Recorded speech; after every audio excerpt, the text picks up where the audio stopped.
Hey everybody, it's GauntletX, and welcome back to another Theros Beyond Death quick draft. Got a pretty nice pick one pack one here, Erebos' Intervention, a black and X for an instant to give a creature -X/-X till end of turn and gain X life. That right there is really solid removal. Also gains you life against those aggressive decks. This is going to be a great removal spell. And it's also got the versatility if you manage to get paired up against a deck that really cares about its escape cards.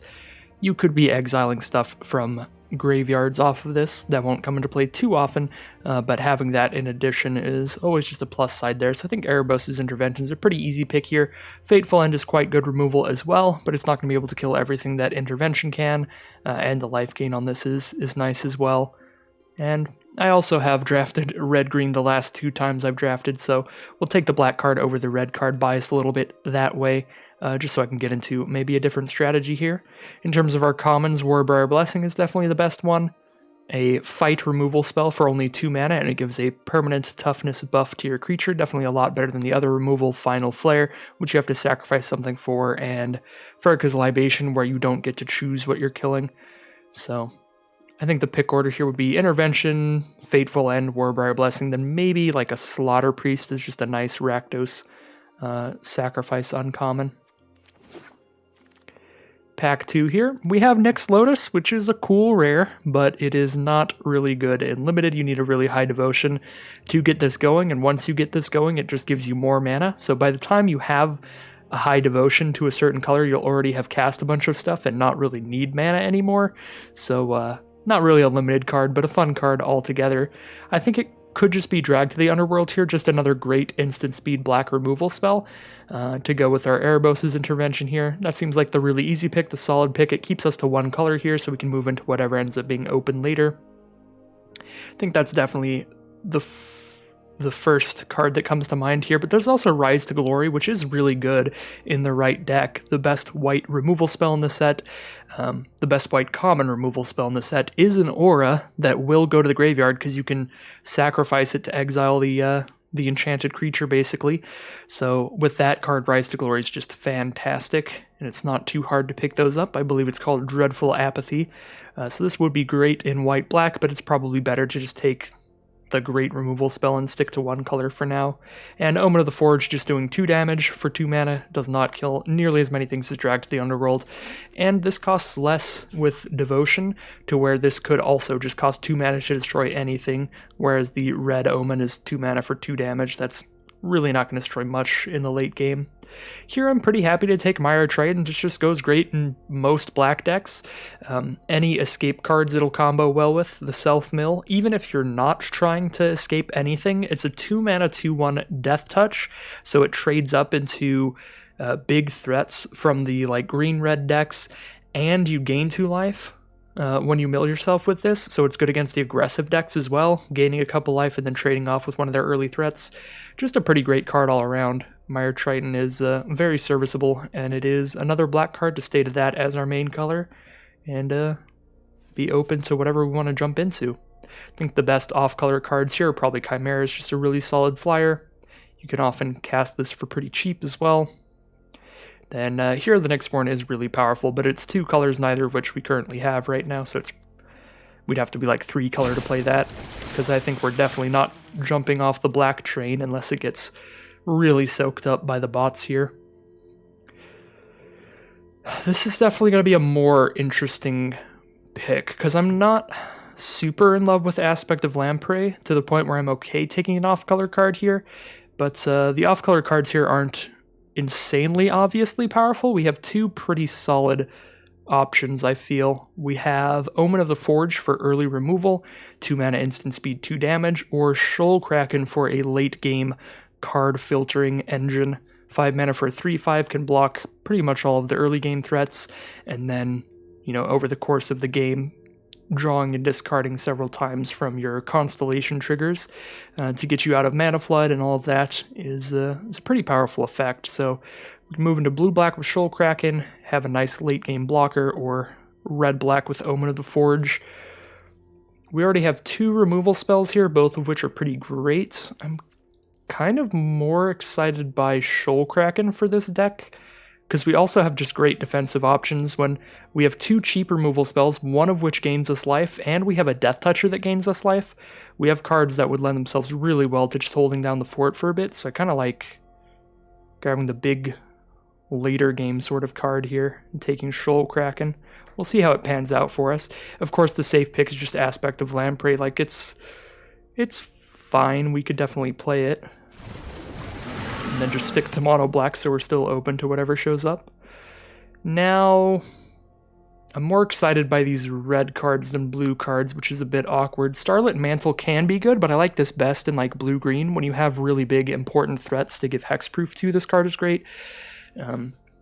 Even just in blue, it can be good if you've managed to pick up a lot of the big blue flyers, like the 5-mana 3/4 flyer that can scry, stuff like that. It's pretty awesome with, but right now we have 1 creature and it sucks.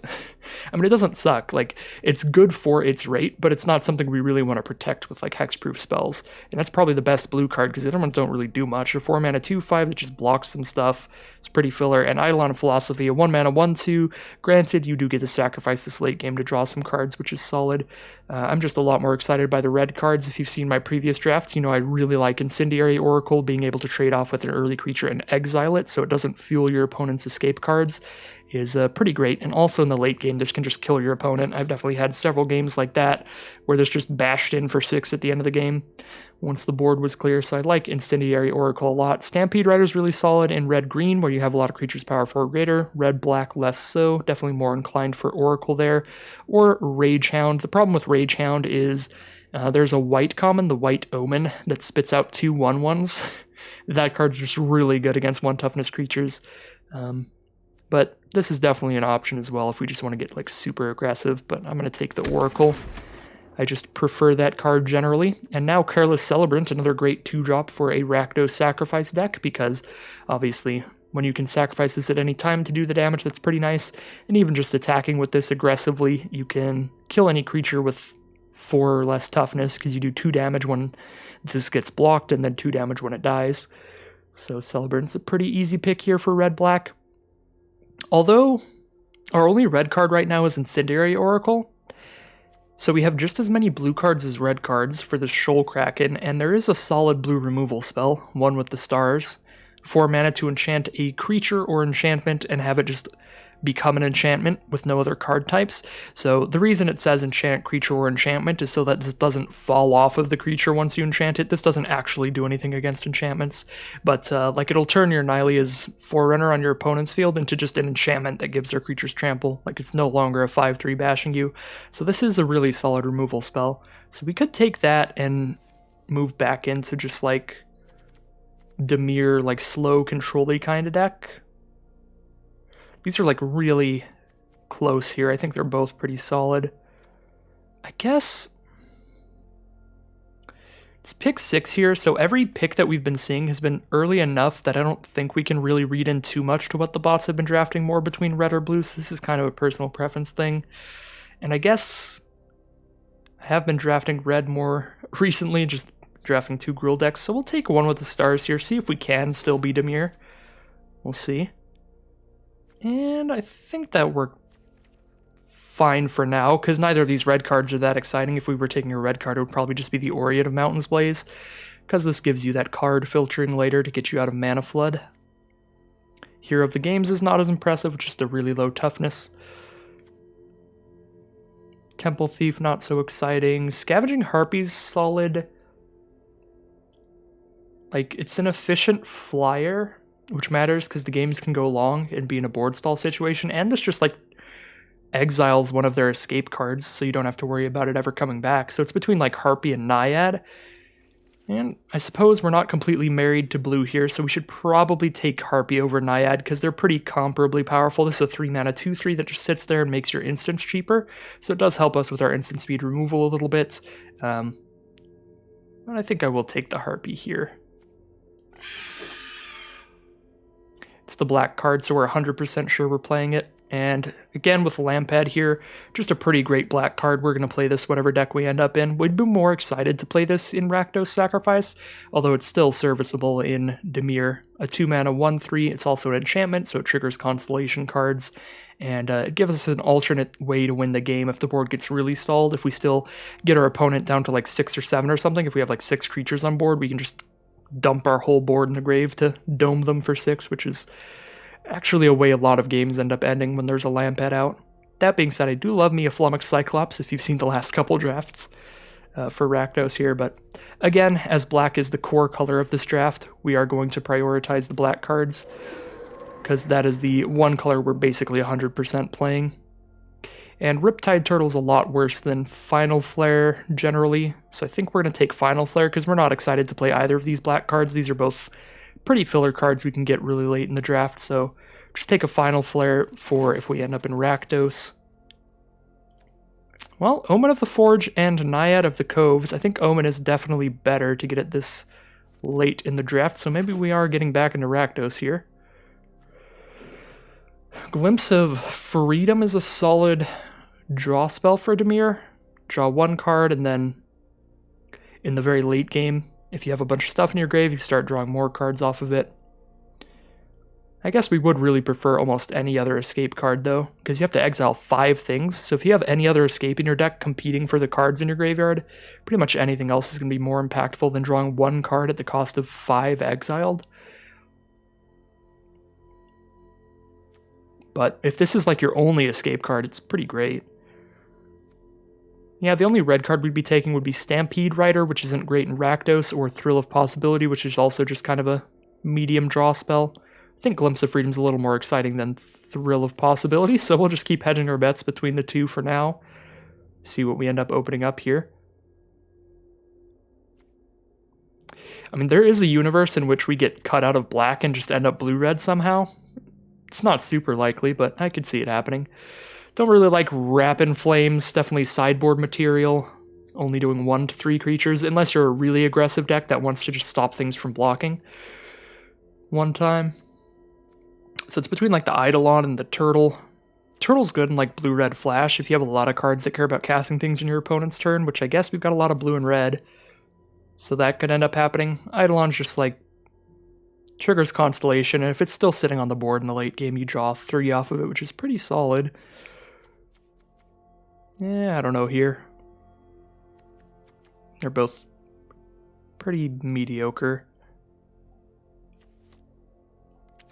Yeah, I'll take the Turtle.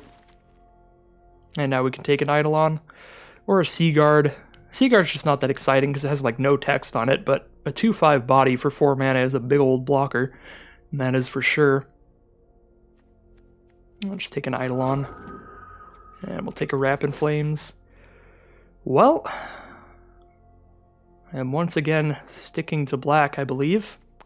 Ephemia, the Cacophony, is very good. 2 mana for a 2/1 flyer is already a really efficient threat, and if you have the extra enchantments and any self-mill to throw them in the grave, this card's really good. If you get a single 2/2 out of this, you've spent 2 mana for a 2/1 flyer and a 2/2, which is just an incredible rate. Even if you don't get any 2/2s out of it, it's pretty solid, but there's also Elspeth's Nightmare, a really good removal spell, where you're destroying one of your opponent's small creatures, something with power 2 or less, then you're probably getting rid of a removal spell out of their hand on the second part of the saga, then you're exiling their graveyard to stop them from escaping their cards as quickly. This card is really solid. Both of these black cards, the rare and the uncommon, are just great. Outside of that slot, there's a good white removal spell, but we're definitely not doing that, and a pretty good blue removal spell. I think this would be the only other card I'm interested in here. It's one of these, or it's Ichthyomorphosis, and I don't think it's Ichthyomorphosis.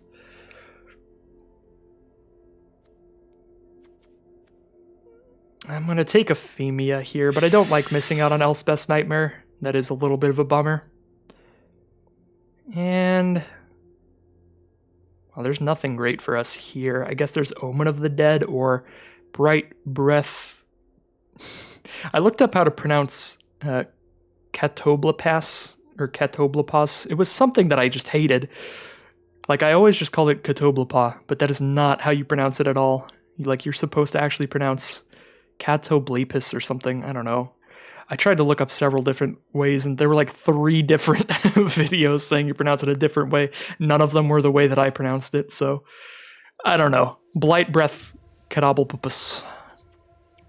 It's a solid late game card, and black is probably going to be our core color, so if we get enough devotion, that could be good. The red cards aren't great. There's like Portent that we would be interested in, but that should wheel.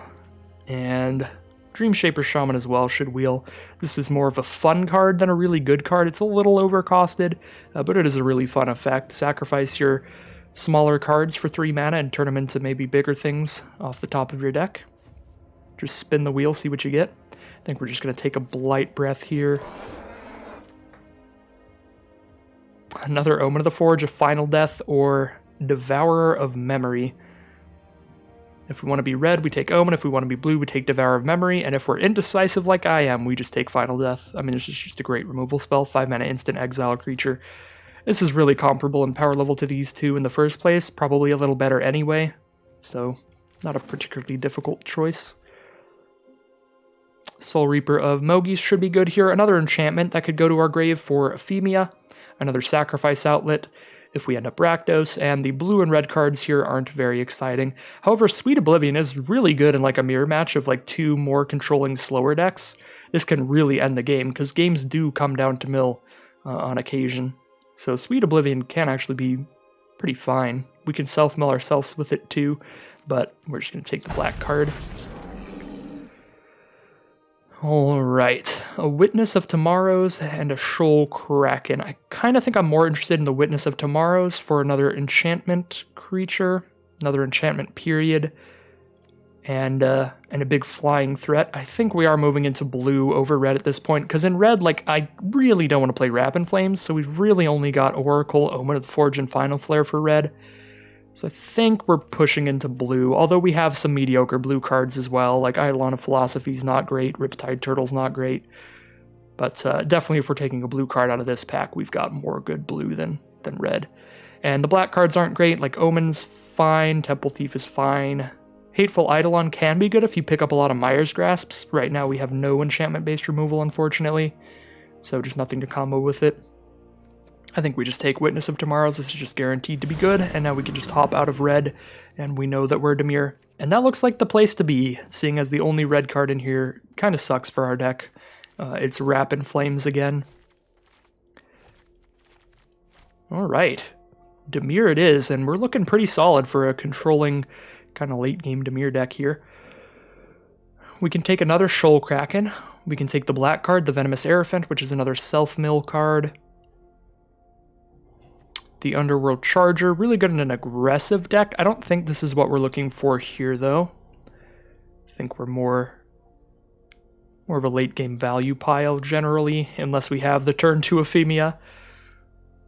Kind of like the Aerophant here. I do want black to be my core. I want most of my permanents to be black for my devotion cards, like the Blight Breath and the Drag to the Underworld. I'm just going to stop saying the third word in this card's name. We'll take an Aerophant, it's pretty solid. Although Shoal Kraken's nice there too. Witness of Tomorrows is a pretty easy pick here. I'm not super high on these other blue cards, Chain to Memory or Eidolon. Although Scry 2 is pretty solid. There's also Traveler's Amulet for splashing. Now we'll just take a big old flyer.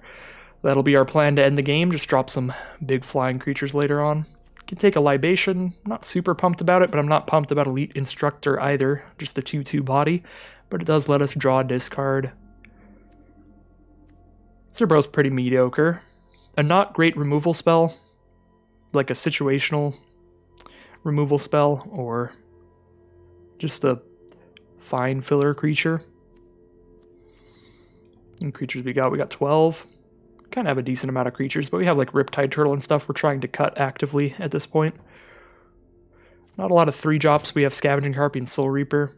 You know, I am pretty down on Libation when I have other removal that I can always target what I want with. Like, I have Erebos' Intervention. I have Drag to the Underworld. I have One with the Stars, and I have Final Death. So I have 4 removal spells I can always target whatever I want with. And 1 removal spell that sometimes isn't going to be enough, but most of the time can kill whatever I want. Yeah, we'll take Instructor here, actually. And now we can take Ichthyomorphosis, another card. We can enchant whatever creature we want. Turn it into a 0/1 that does nothing. Very solid here. Definitely better than the Omen of the Dead, although wouldn't be too bad to have one of those in here. Brine Giant costs 1 less for each enchantment we control. Big old late game dork. Kind of what we're looking for. Just clear the board, keep things under control, and then play bigger cards than our opponent, I guess. In this controlling sort of strategy. It's certainly not great. And we get the the signature uncommon for our color scheme, the Devourer of Memory. Card is great when you lock down the board. This just gives you inevitability because you're going to be hitting your opponent for 3 every turn. They cannot block it whatsoever as long as you're milling 1 card a turn. So if you lock down the board state, get into a nice big board stall, you will be killing your opponent slowly over time. Definitely what you want in the Dimir decks. Really nice to have wheeled that. We definitely ended up in the open color scheme out of the 2 between black-red and blue-black. And we can take a Sweet Oblivion. As I said before, we are somewhat of a self-mill deck, and we're somewhat of a controlling deck, so if we end up in a mirror match where we've ended up milling ourselves too much, we can turn that around and just mill our opponent out in the late game. If we're playing against something controlling. I kind of like the counterspell over the Temple Thief here. It's a 2-mana 2/2 that sometimes can't be blocked. Yeah, I think we just have better creatures right now. Take a counterspell for this sort of strategy. Don't really want to play a Sleep of the Dead. But we could. I mean, it's a random little escape card to combo with some of our self-mill. What are the best cards out of here for us? Wow, pretty much nothing. We opened up a lot of great white and green cards. If we were Selesnya, we'd be so happy here. First Iroan Games, Nyx Herald, Dreadful Apathy, Alseid, even an Arachner is fine. Definitely a lot lower on this card now that I've played it a couple times in my Gruul decks. I have had a lot of games just go too quickly to ever escape this card. But if you can ever escape this, it is exciting. 5 mana for a 4/5 that shoots one of their flyers. Yeah, for blue-black here, there's very little. Just a couple flyers. Witness of Tomorrow or Scavenging Harpy. Got a double Witness of Tomorrows here. 1 Scavenging Harpy. But again, like I have Deny the Divine at 3. I've got Ichthyomorphosis. I've got some cheap removal to lock down the early game. I think I'd still prefer just the big old chonky flyer over the 3-mana one. I do like Omen of the Sea here. 2 mana for an instant to scry 2, then draw a card's pretty great. We can also sacrifice this then to scry 2. That puts an enchantment into our grave to fuel our escape cards and, more specifically, our Ephemia. If we sacrifice an Omen of the Sea, now we can exile that and get a 2/2 zombie out of it, which is real nice. See, I like Omen of the Sea here, but we'd love to wheel 1 or 2 of these Scavenging Harpies would fit fine into this deck. Definitely not an Underworld Charger deck, though, as I said before. I just don't think we're that aggressive. Ichthyomorphosis or Venomous Aerophant. I think I'm still looking for just a gigantic wall of removal. And if we get a bunch of enchantment-based removal, if we wheel like another one of these Brine Giants, they could be solid game enders.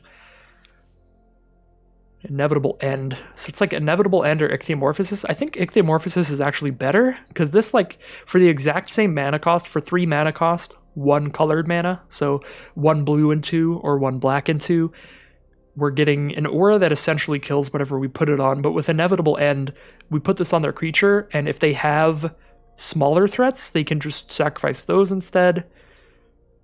Like if they have a bunch of 1/1s out, I think Ichthyomorphosis is just better generally. Yeah, I'm going to take Ichthyomorphosis.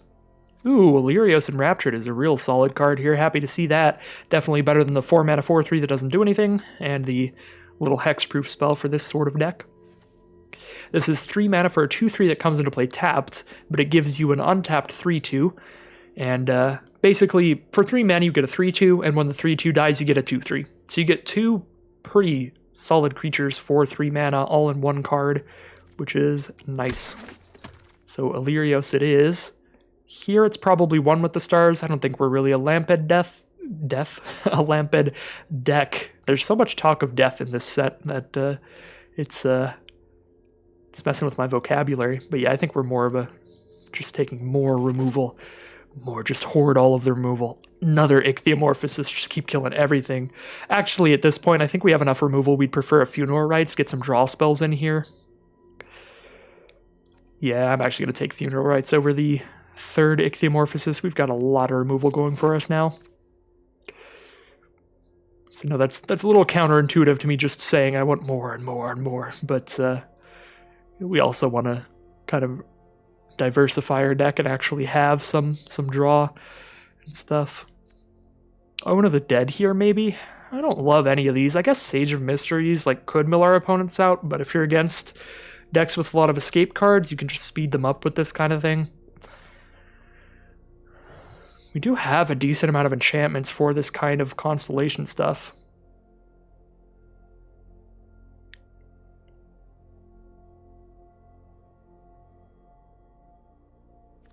Like, we could be a deck that has Sage of Mysteries and Sweet Oblivion, and that is like our late game win con, but we already have like a big Dorks late game. I don't know.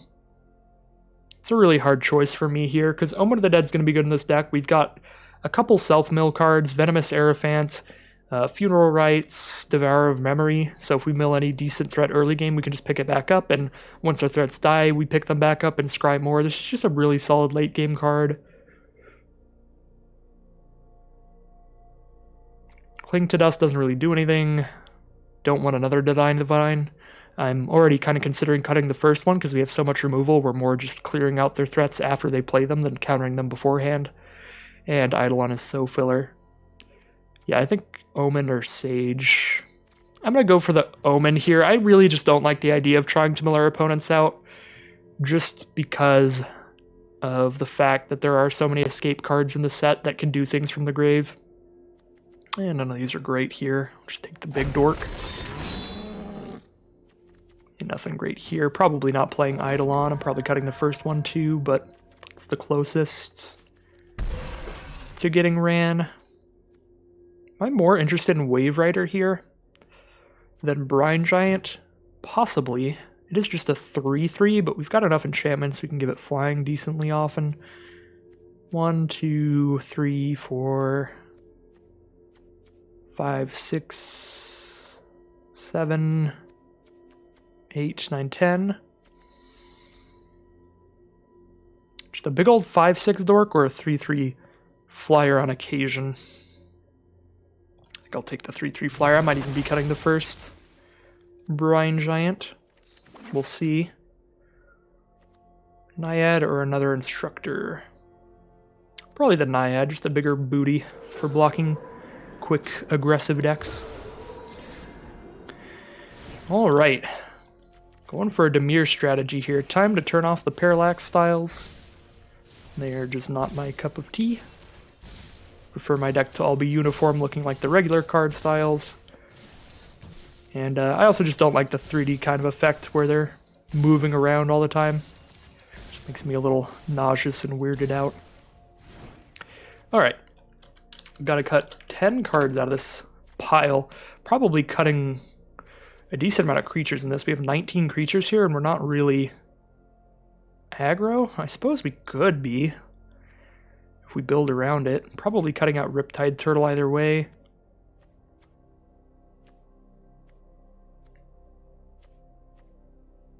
Probably cutting Rage Scarred Berserker even, because I'm more interested in the unblockable kind of stuff. So cut like Berserker, Brine Giant, Elite Instructor, and then we cut 6 of these cards. So we could cut Sweet Oblivion. If we end up in the mirror match, we can cry a little on the inside. Because if we do play against another controlling deck, we will probably lose to self-milling ourselves too much, but that's on us. I cut the Sweet Oblivion. I'll take that downfall if it happens. 3 cards to cut now. This deck looks real solid. Just a lot of harassment. Our opponents will not appreciate us.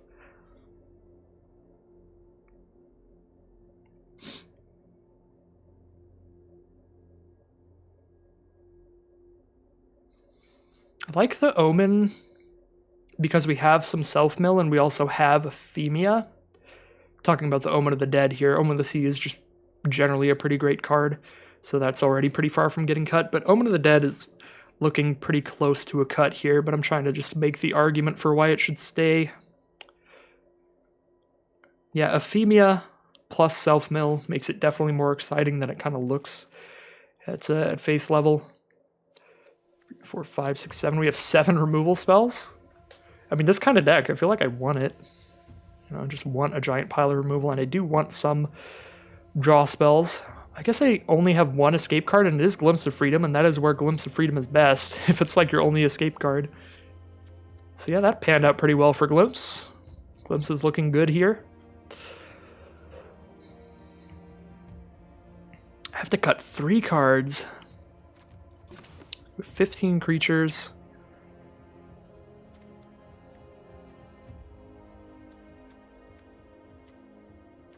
I feel like our creatures are all so good. Like, they're all really solid stuff. Maybe Triton's pretty close to a cut.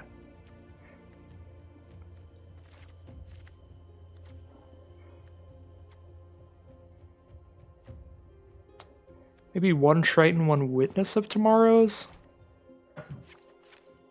And then we cut the Omen. I'm kind of closer to wanting to cut Funeral of Rites over Omen of the Dead, though. Because this is sort of a late game draw spell, in that we're drawing our best creature from our grave, and then we're scrying too. We already have a ton at 3, so we're not playing Funeral Rites till late game anyway, also, a lot of the time. Because a lot of the time we'll just be casting one of these random things. Yeah, I'm actually going to cut Funeral of the Rites before Omen of the Dead, again for self-mill and Ephemia synergies. But I guess we did just cut 1 more of our self-mill cards, so we only really have 2 now. But I also like cutting a little bit of the self-mill because we only have the 1 escape card, Glimpse of Freedom. We also don't want to just get absolutely demolished in a control mirror to where I self-milled a million cards and just lose to mill badly. Yeah, this is interesting. I think I like it like this. We have so many on-color cards here. I guess there's only 2 black cards we ended up cutting. Funeral Rites and Rage-Scarred Berserker. Those don't look that exciting, so that I'm fine with. But when we look at blue here, it's like we just had a ton of options for blue, so I don't really know if we did the blue cuts ideally.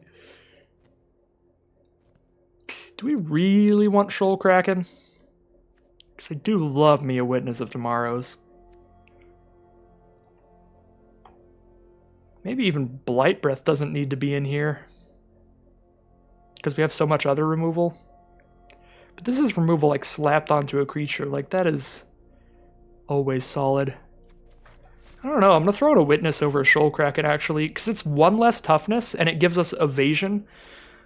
Sure, we don't get to like draw discard, but we're not doing that incredibly often. Like, I guess we do have a decent amount of enchantments, but we can also just scry a bunch off of this if we're ever flooded out and get a pretty similar power level out of it, scrying away every land we see. I don't know. I'm going to go with Triple Witness here. And look at that curve. When we're not sorted out by creatures, it's just a nice little slide.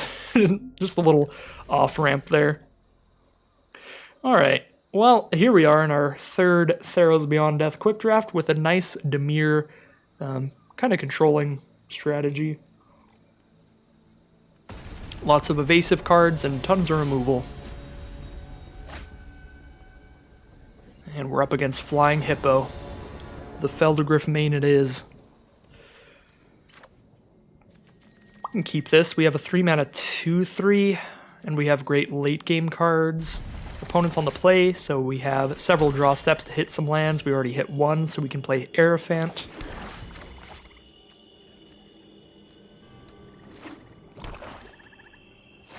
Opponent is on black, starting off with a Mire Triton. I think we'll just trade with Soul Reaper if they attack in. Looks like the mirror match here, blue-black. They milled 2 islands. Unfortunate for them if they're stuck on just black. Yeah, that's really rough. If you haven't drawn the blue source yet, and then you just mill 2 of your blue sources. That is some painful luck there for our opponent.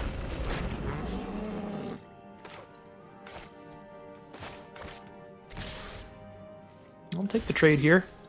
Take 2. Aerophant's big enough to block Soul Reaper and not die, but obviously nothing is big enough to block a Death Toucher and not die. We do have a Femia here. Really the mirror match. I see. Still 2 mana away from the Blight Breath, unfortunately, so if they put any of their enchantments in grave, Ephemia is going to do work.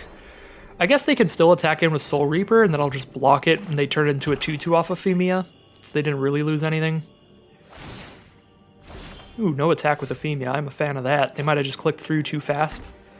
Could one with the stars to shut off Ephemia from attacking or blocking, but then its effect still matters. That is the one thing about one of the stars. It leaves it on the board, even though it's not a creature anymore. So its effect will still go off. So I would rather just play a flyer big enough to block and kill it, so it doesn't hit us anymore, and we'd rather kill it with something that actually puts it in the grave. I guess maybe they want to double block Aerophant here. We have good blocks if they attack in, so sure. Send in and see what happens. I guess they could have a removal spell for Witness here. But they are stuck on one color. There's the blue. Could be, yep, I was gonna say could be Ichthyomorphosis. I think we take the chump block in this deck. We've got Omen of the Dead in our hand, so we could literally just return Witness immediately. Definitely rather have Witness in grave than on field. Ooh, except I forgot about the combo there. Ichthyomorphosis goes to the grave and turns into a 2-2 from Ephemia. Not super likely to matter, but we did give them a 2-2 for nothing. Because if we hit a land right now, we could have played the Blight Breath and killed Ephemia. We didn't hit a land anyway, so Ephemia is still going to be chilling for a while. I guess I can drag it to the Underworld instead. I have the mana to cast our Devourer and drag that, or our Omen of the Dead and drag it. I think I'd rather Omen of the Dead here. And if I play Omen first, then drag only costs 2, but it does cost 3 black total to cast both of these, so I'm still only casting 2 cards. It's not like I can cast Devourer if I do that. I think I'm going to do all of this before they untap, since they have blue mana.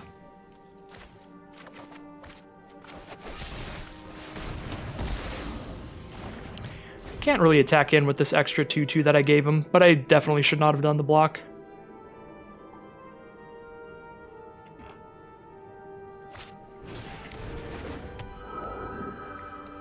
I guess we wouldn't have cast Omen of the Dead there if we if we didn't do the block. Ooh, now we drew our Ephemia with a Soul Reaper in grave, and we can sacrifice Omen of the Dead and have that in the grave for the next end step. Seems great. Their blue mana's tapped down. So if they have instant speed removal in black, that's bad for us, but otherwise we're going to start spinning out a bunch of 2-2s. We get one right now, get another when we sacrifice Omen of the Dead.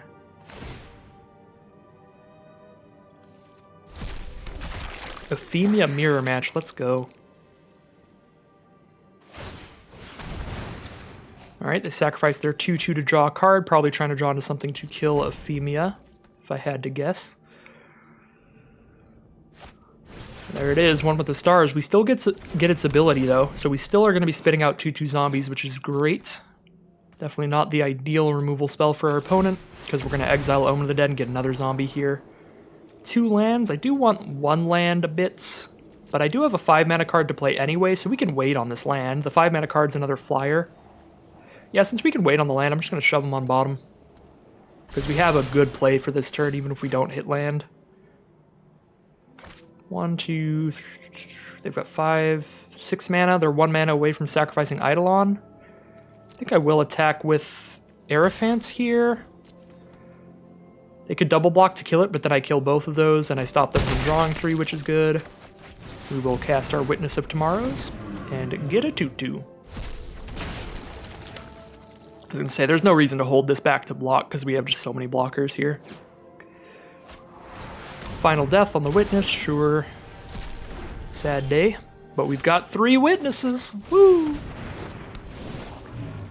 Definitely don't like that that was exile removal and not just like a destroy card. Would have preferred if that just destroyed it, because then we could exile it to Ephemia and get another 2-2. Just keep going off. There's their own witness. Well, one with the stars that. They can still scry with it, but they have to dump a bunch of mana into that, and they can't block with it anymore, which is very important. I forgot to attack with Aerophant. That was a pretty big miss there. I got so excited about attacking in the sky that I missed out on 3 damage, or trading with those two. Brine Giant. Big old 5/6 coming out, and a can't block Underworld Charger. Definitely, as I said before, I don't think that's great in this matchup. So that's pretty great for us. I think we send in Witness, we drop down a Devourer of Memory, because that can attack in unblockable as well. If I attack with Aerophant now, I trade with Brine Giant, or I trade with those two. That still seems good to me, because I can just chump block, because they're going to die in 2 turns here. Yeah, this is fine with me. They're down to 7, then I play a Devourer of Memory,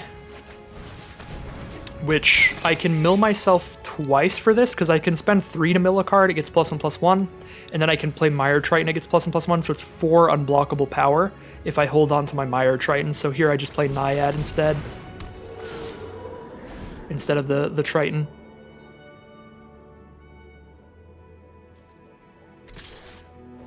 We've got plenty to block with. The Charger can't block anyway. I think we're just not going to block, though. Could double block to kill it. That gives them the ability to escape it as a 5/5 attacker. They're in blue-black, so they're not going to have like any massive way to pump it, but they could have Grey Merchant of Asphodel to try to poke us for the final few damage, drain us equal to their devotion to black. Grey Merchant has 2 black symbols in its mana cost, so plus the 1 from Underworld Charger, they drain us for 3. We're still nowhere near dead to that. Well, Aspect of Lamprey definitely would have been good pre-combat. I'm supposing that they drew that off of Omen of the Sea, because now Mire Triton is still going to be lethal. Because they did not get to gain life here. +1 to Devourer, unblockability, +1 to Devourer. They can't block anything, take 7. If we attack with anybody else, they can survive because they have 5 lifelinking power. So just send those 2 in and end the game there. So nice to start off on the mirror match. Definitely makes me feel pretty good about our deck. It's always nice to win a mirror match. Because then you're like, yeah, that's right. This is my deck. Get out of my archetype. I am the one who knocks today. Alright. Round 2 here. 1 win, no losses. We are on the play with Devourer of Memory and Triple Witness of Tomorrows. It's pretty cute. We gotta hit 1 land to use Ichthyomorphosis here. I'm gonna keep it, but it is a bit risky. We have 3 5-drops and a 2-lander. Could be some time till we're casting these Witnesses, but we'll see what we draw. Hitting a land immediately is a good sign for now. Now we have access to Ichthyomorphosis on their first scary threat. Gives us more time to draw the lands for our Triple Witness.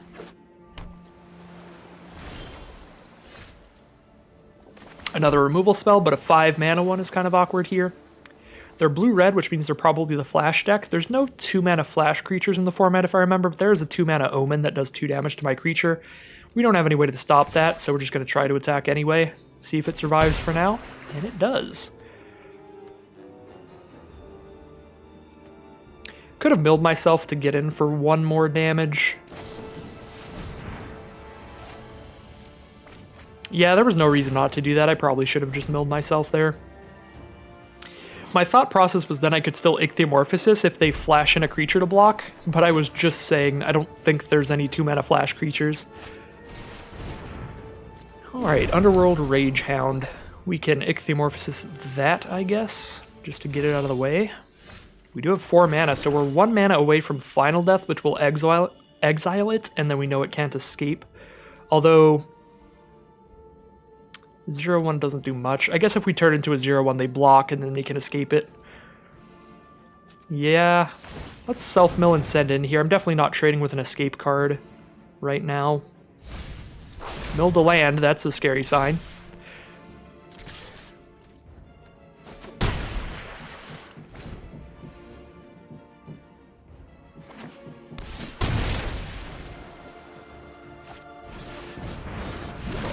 Thassa, they can exile their creatures and bring them back to the field. They can also spend 4 to tap a creature. That's pretty threatening. But I can't Ichthyomorphosis that because it's not a creature right now. Not really anything I can do about that. I can mill and hit him for 3, or I can just play a Soul Reaper. Now I think I'm on the defensive. I think I just Ichthyomorphosis their creature and chill. Oh my god, I'm so dumb. They can exile it and bring it back. Okay, good. They're dumb too. So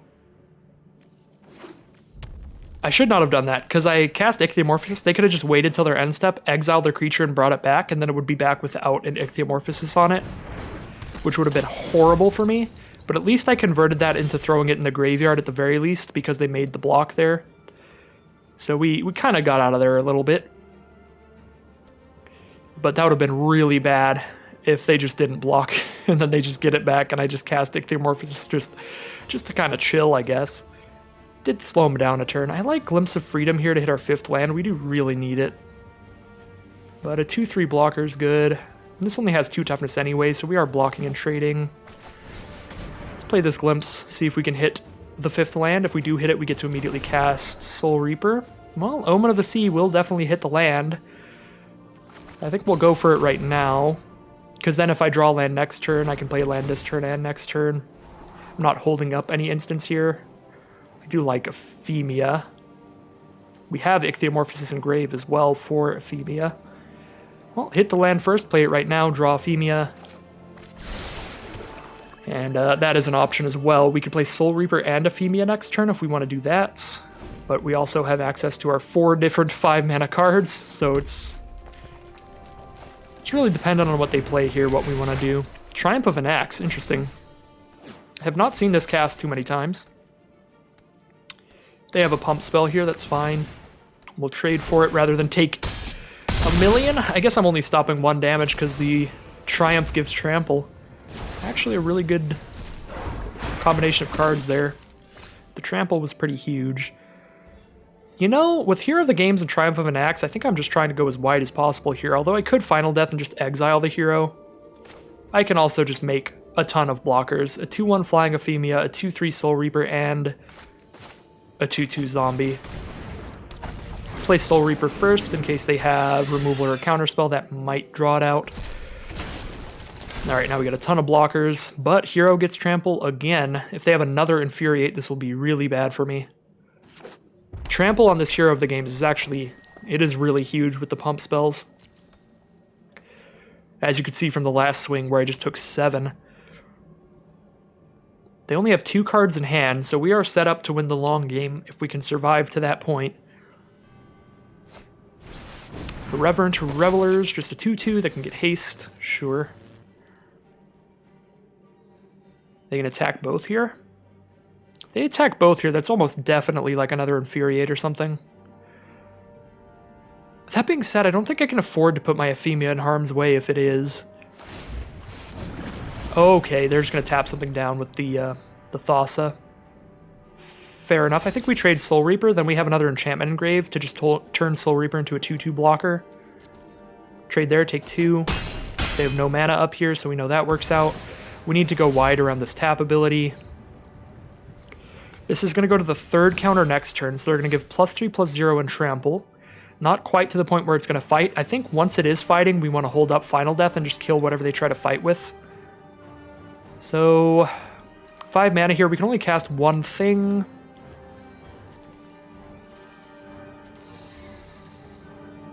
It's going to be a lot of damage. Oh, man. +3. It's going to be a 5/2 Trample. We block with our 2/2 and take... take 3, go down to 5 life.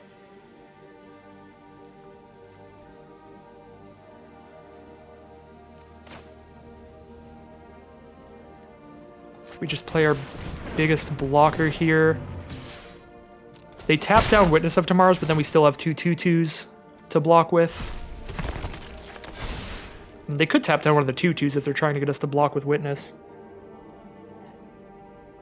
But honestly, we'd rather block with Witness because we have enough cards. We know we have 2 more Witnesses that we're okay just blocking to stop more damage. Even though we are trading down significantly, we're trading our 5 mana 3/4 flyer for their 3 mana 2/2. Well, in the interest of stopping damage, because I think I have this game on lock if it goes long, we're going for the big play. We're going big brain here. Let's not get infuriated at all. They can kill 2 2/2s if they want, or 1 3/4. And if they have a pump spell, they can kill more of them, but they can't kill me. And that is what I'm worried about. Alright, kill a couple 2/2s it is. If I draw a land, I can play Illyrios and scry with Omen of the Sea.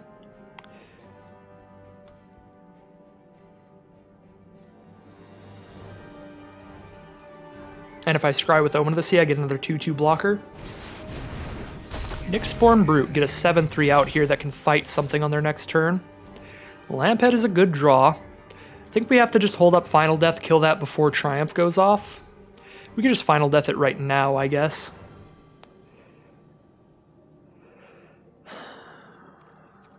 If they have a counterspell, it's bad for us, but they only have 2 mana, so they just don't in this format for 2.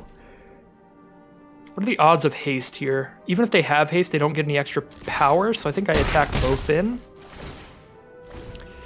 Because now they're just fighting. That doesn't add any extra damage. And it dies before they can cast anything.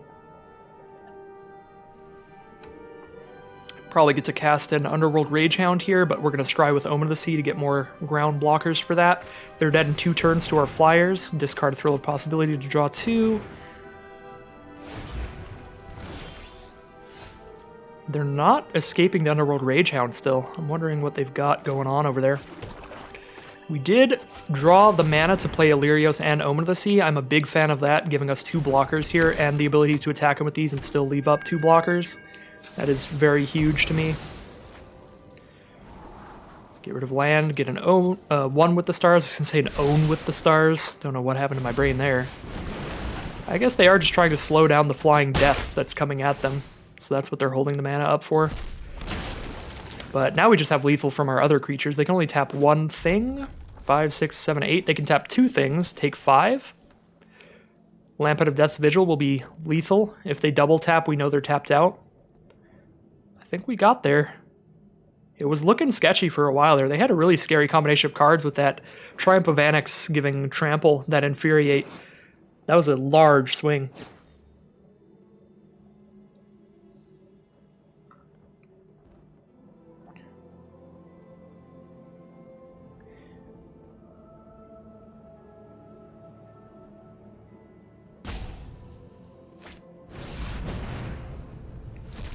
This draft so far has kind of just been Ephemia going to town. They do get to play Ragehound and tap down a creature here. Tap that down and we have 1, 2, 3, 4, 5, 6, 7. Yeah, they can only tap down 1, so this should be lethal, stopping their 1 blocker. Yep, there's the concession. The plan was probably to tap 1 down, trade with another. But 1 with the stars will shut that down right there. Really nice game yet again from the Dimir deck. Heading into round 3, no losses thus far. 2-0. 100% win rate thus far. Really nice place to be at the start of the draft. Alright. What do we got this time from this Karn player? Only 2 mana here, but we have Omen of the Sea to scry into more land, Mire Triton to hold down the fort and gain some life, and all of our cards cost 3 mana maximum, so this is a really solid hand. Our opponent's also on the play, so we are on the draw, giving us more time to draw into our lands, since we will be drawing a card on the first turn. I am going to keep this pretty nice hand. Start off with a forest from our opponent, so I'm happy to see Mire Triton here, because the green cards in the set can be some real beefy creatures. It is lovely to have Death Touchers against. We did draw the third land immediately, which is great. That means we can just tap out for Mire Triton turn 2 and save Omen of the Sea for later. Just get our creatures on the board to start this game off, since we don't need to dig for our land immediately. Elysian Caryatid is not the kind of creature I want to trade my Mire Triton for, but I guess just to keep them off mana it would be okay. If they attack with it, though, they probably don't need the mana, so I don't know, we'll see. Did mill our Erebos' Intervention, not great, but we have a gigantic mountain of removal in this deck, so we'll be fine.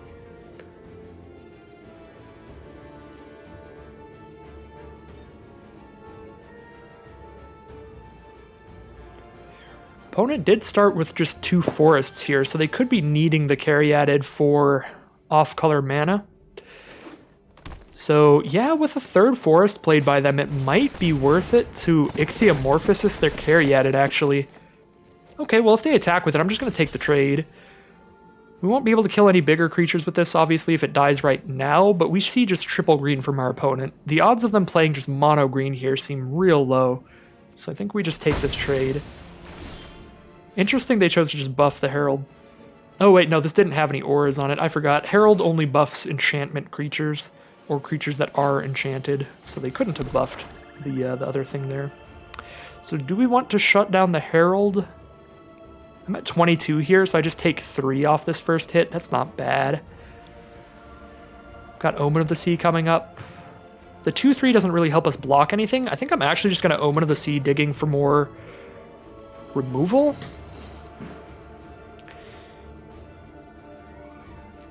Because these cards don't really affect what's happening right now that much, and we're only taking 3 here. I think we have time to just take it.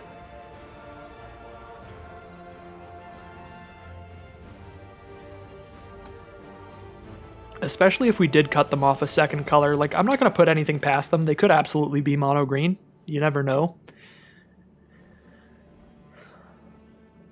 But most likely we cut them off a second color. Alright, now we really need removal that isn't Ichthyomorphosis, because that'll still have all those counters and still keep getting more. But I do like to see that in a deck that has a bunch of like single target removal. It is nice to get the 2-for-1 here, killing a Nyx Herald and a Hydra's Growth. That being said, a lot of our single target removal is Ichthyomorphosis, so we need to draw one of our black removal spells, like our Final Death or our Drag to the Underworld.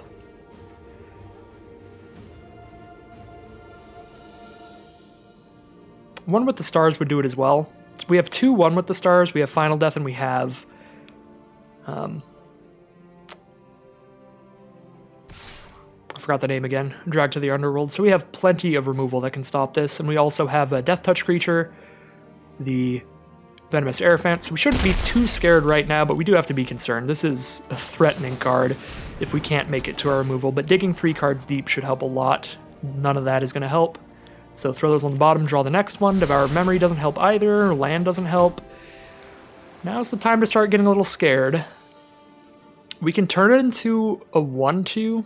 We can really slow it down here. It's going to be card disadvantage to do it, but again, we just have a lot more cards than our opponent here, so I think we can afford to do that, just to slow them down here. It's going to be a 4-5 that gives itself +1/+1 trample, so it'll be a 5-6 next time it attacks. We can't make enough power to kill that, so I think... I mean, Ichthyomorphosis turns it into a 1-2 that then attacks as a 2-3 instead. So we take 2 this turn, then we take 4 next turn. That does slow it down a lot. But then we don't have that to remove another creature. Maybe we're just scrying with Omen of the Sea. Again, just trying to hit that removal. Don't have enough mana to scry and play another creature here. I'm gonna scry. We can take 5. We don't want to take 5, but we can.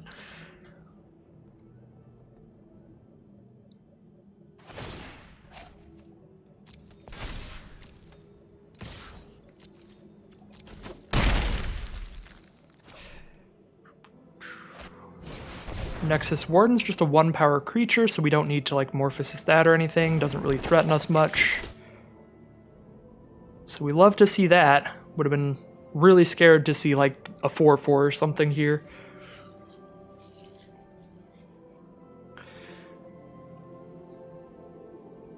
I think they're mono green at this point, honestly. The fact that they were willing to trade off that Caryatid, and now we've just seen a bunch of green cards still. They haven't like not cast a spell any of these turns. So it is starting to seem like they aren't really stuck off a second color. 1/1 Death Touch, we're not worried about that either. Does add 1 more damage to the clock, which is not good for us, but really just digging for Final Death or something. Soul Reaper and Swamp don't do it. Come on. We have tons of ways out of this. Oh my god, Glimpse. One with the Stars, one of the ways out of it, but we can't cast it right now, which is really bad for us. We can cast an Ichthyomorphosis. These creatures are just doing 1 to us. So we take... Man, we're going to take 2 from these. This is going to have 4 counters on it. Good god. So it's going to be a 6/7 at base level, giving itself +1/+1, so that's a 7/8. 7/8, we take 7, 8, 9. I think we have to Ichthyomorphosis Nyx Herald just to stop 3 of the damage, because if we Ichthyomorphosis, we stop its ability from going off here, so we're stopping 3 damage off of Ichthyomorphosis. If we put it on Nyx Herald here, we stop the 2 from its base power and the 1 from its +1/+1 ability. Whereas if we Ichthyomorphosis anything else, we're stopping 1 damage this turn, and then we are stopping damage in future turns, but in future turns we can just play more creatures. I do not love this whatsoever. But I think we just take 6 here now. Make it hit us as a 4/5 instead of a 7/8 for now. Obviously not a great combo with the 1 with the Stars, because we are 2-for-1ing ourselves on this creature. We get to 1 with the Stars, play a blocker that can trade with Moss Viper here. And now we just take 1 this turn, if they don't have a Warbriar Blessing. They probably do at this point, but if they don't have any pump spells, they're still only doing 2 to us. Granted, we're at 7, so 2 damage is a scary amount. But Blight Breath should take us some places here, being able to kill Moss Viper and be big enough to just block Wardens after this. Be a really solid card to help stabilize. 100% taking the trade, although I guess Blight Breath is big enough to kill Moss Viper without dying, which is also good. But we can just cast Naiad and Scavenging Harpy instead and hold off on this until they have something small enough to kill. I think I can really afford to let more damage through here. We're really just trying to stabilize. Nessian Hornbeetle would be really scary, but we've got Blight Breath, which is perfect here. I am glad they just immediately played a fantastic threat to kill with that. That was great luck on our end. Labyrinth of Scophos. They can remove a blocking creature from combat, but we still block. Nylea's Forerunner. We're going to have to Ichthyomorphosis that thing.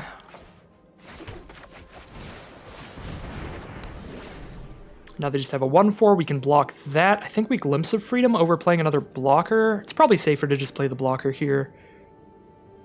But casting Glimpse of Freedom gives us the mana to be able to cast another removal spell next turn if we draw it, because if we play Naiad right now and then we wait to Glimpse till next turn, if they play another Forerunner or something, we're just pretty dead.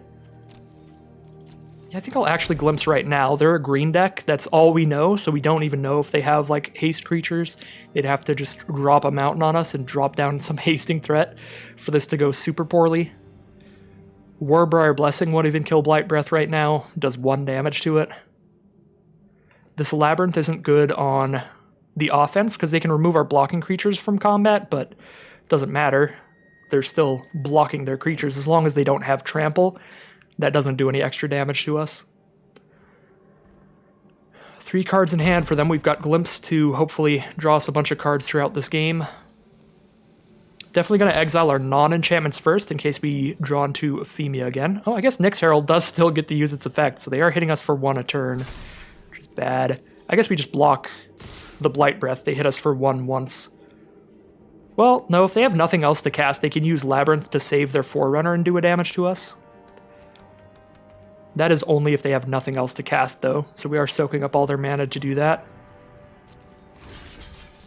This puts another enchantment in our grave as well for Ephemia. Alright, I guess they got nothing else to do here. So we are taking 1. Now we're definitely glimpsing. Not enchantments. I guess I have to get rid of one of these enchantments. Draw a card. We are going to have enough blockers to block here at this point. We don't have anything that lets us discard and draw a card anymore. We took that one Shoal Kraken out, so we don't need to sandbag any lands. We have 2 cards in grave. One of them is Glimpse of Freedom. We're very far from escaping this again, so we just cast all our blockers down. They don't have any escape cards in grave, so I'm not super prone to just dumping out a Scavenging Harpy right now, although it does let us keep getting in. Actually, it doesn't. They have a 1/4 reach, so it doesn't really. I am going to hit here. Might be a little risky at 4 life. But we could also just end up milling out if this game goes really long. So I want to poke in damage when it's relatively safe to do so. Because again, in mono green, like, I guess they could have an enchantment removal to kill the Naiad. But if they cast that, they don't have the mana to use Labyrinth again, so they don't really attack him with both. Chainweb Arachneer makes me pretty happy I didn't just play Scavenging Harpy, because then that comes out and does 1 damage to my flying creature. Ephemia is a beautiful draw here. 2/1 flyer, and we get a 2/2. If we trade with the Chainweb Arachneer, though, they get to escape it immediately. Because they have 4 cards in grave, then they escape it and kill our Ephemia. So we need to avoid killing Chainweb Arachneer. We don't have a way to do that. So that's not great.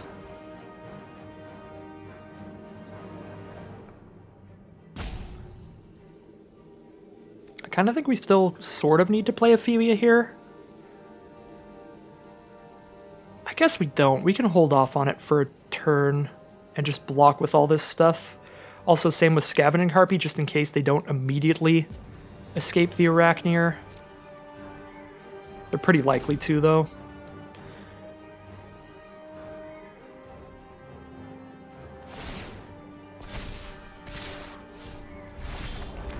Oh, they're just not going to attack, okay. Interesting. I guess if I hold my lands enough, I could start discarding due to hand size to fuel my Glimpse of Freedom. That doesn't seem like a thing I'm going to want to do, though. I guess I have 8 mana now, so like, what are the odds I'm going to need more than 8 in 1 turn? Yeah, I'll just hold on to this. Maybe that happens. Maybe we get so flooded out we can just start discarding lands to help escape our cards.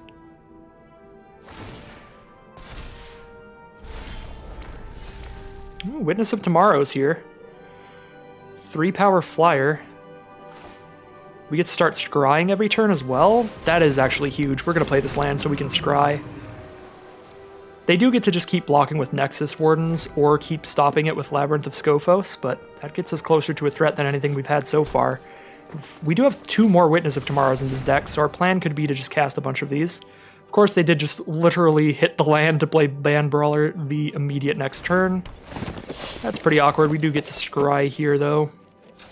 And it does put another enchantment in our grave for Ephemia. We're going to keep 1 with the stars.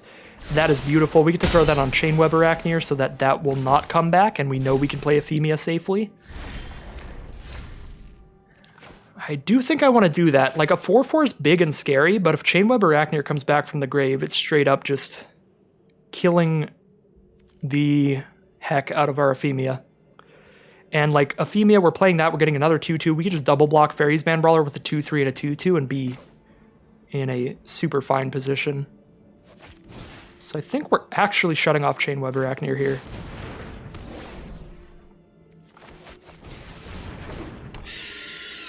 And we start going wide with 2/2 zombies. Again, I don't think Scavenging Harpy really helps us much against a 1/4 reach. So I think I'm still just holding on to this, just kind of chilling, vibing. One of the things that I said in the first draft of this format is the games do tend to go long, so games can go out to mill. And when you are playing Blue-Black Self-Mill, we need to draw our big threats or some way to break down this Nexus Wardens so that we can start attacking with our flyer every turn. Or we are definitely going to get milled out before our opponent here. They have 20 in deck, we have 15. They're halfway through their deck, and they haven't drawn anything but green sources, so I'm pretty much 100% sure they are mono green. We did draw Final Death, which is pretty great. If we get rid of the Fairies Band Brawler with this Final Death, they have a single blocker that matters. They have a 1/4 blocker, then we get to start attacking with our 2 toughness creatures. They have a Labyrinth to stop one thing from attacking or blocking each turn, but it's probably not enough. And we have another enchantment engraved, so we know we're getting another 2/2 blocker this turn, so we don't need to hold up that many blockers. They're also only going to have a 1/4 on field. Yeah, Final Death's a great draw. Attack with everything that can survive getting blocked by a 1/4, and then we're going to have a 2/1 and a 2/2 as a blocker here.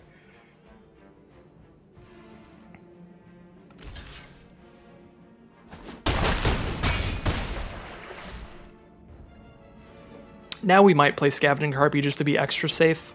Mono Green's not going to have a Wrath. But they could have like +4/+4 or something. We do get 1 token here, so we have 2 blockers no matter what.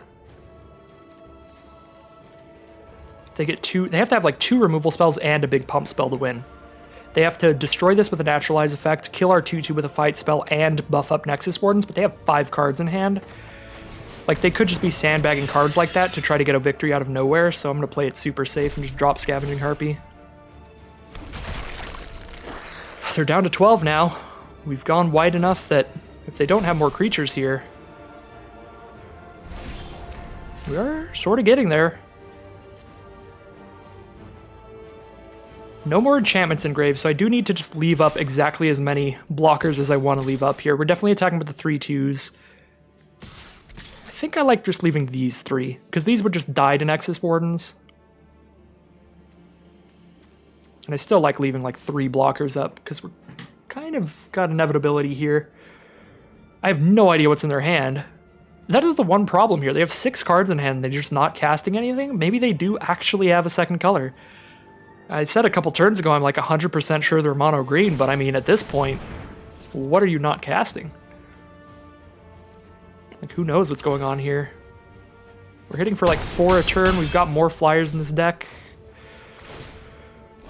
Ooh, we're down to 13 cards though. It's getting scary. We have 2 more Witness of Tomorrow. We have a Drag to the Underworld is a great removal spell. Lampet of Death's Vigil would just be immediate lethal. Omen of the Dead would be great. I guess we've exiled all our creatures though. Never mind. Pretend I said nothing about Omen of the Dead. So yeah, Lampet of Death's Vigil, Witness of Tomorrow's. They are green-red. That was such an aggressive attack with carry added. Maybe they misclicked. Oh my god, this whole time they were green-red. That's pretty nuts. We'll see what they have here, though.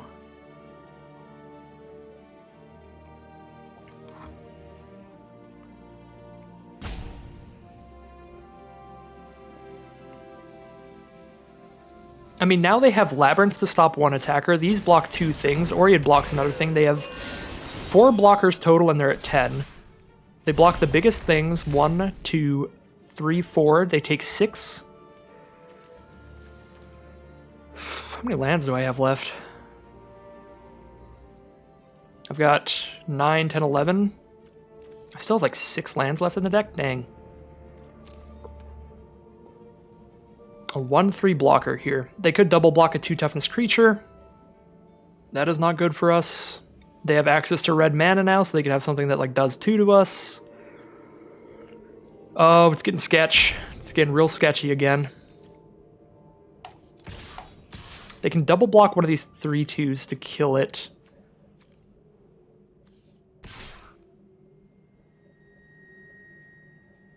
They can only block one of these 2. So they go block there, take 6, or lose a Forerunner. If I attack with everybody, I'm taking 2 on board, but they could have just like any pump spell in the world. I don't think I can attack everybody. If I attack everybody, they, again, block the 3 biggest creatures and take 8, which just doesn't get there.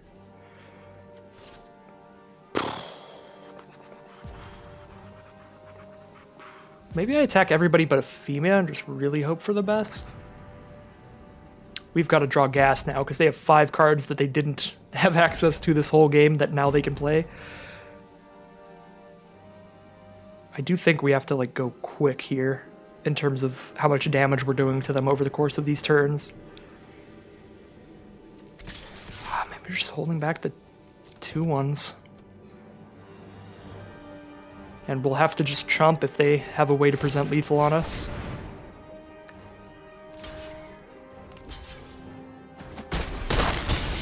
Down to 6.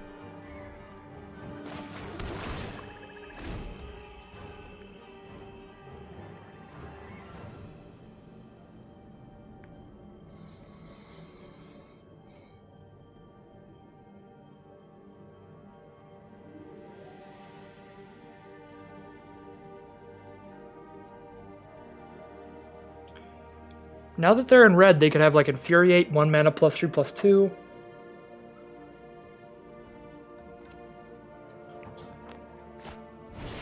Irosa's Blessing's pretty big. Oh my god, do they have that and something else? Because that would kill us right now. I guess it wouldn't, it would do 3 if it's just Warbearer Blessing. But there are some cards that could kill us right now. As kind of always. They're back up to 8 again because they're gaining life off the Nexus Wardens.